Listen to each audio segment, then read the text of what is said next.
The South Korean government is launching a task force to review a deal with Japan in late 2015 to settle the issue of Tokyo's wartime sexual enslavement of Korean women.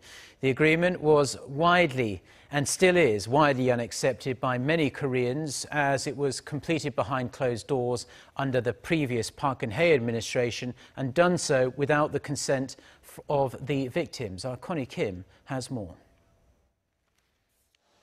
Will the launching of the task force be the first step in finally resolving the controversial issue on the victims of Japan's wartime sexual slavery? The Foreign Ministry is acknowledging that the majority of the Korean public do not accept the 2015 agreement reached by Seoul and Tokyo on the so-called comfort women issue by launching a task force team under the direct control of the foreign minister.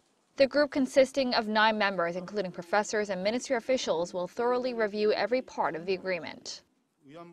The task force will be assessing the process leading up the signing of the agreement and evaluating the facts. The team will mostly be reviewing the documents on the agreement. It will also listen to voices of the victims from a victim-oriented approach.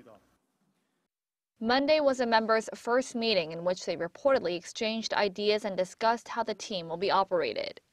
The team will be meeting twice a month with the aim of reaching a conclusion on their assessment by the end of the year.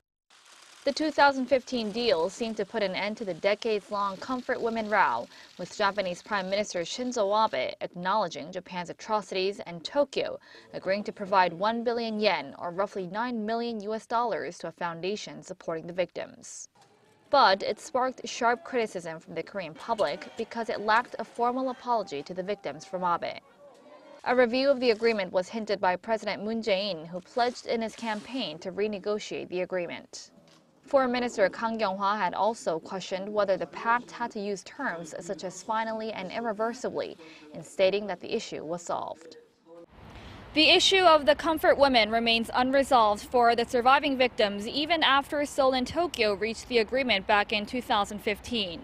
With only 37 victims alive, there is growing hope that the team's review will be done thoroughly and clearly to pave the way for a final resolution. Connie Kim, Arirang News.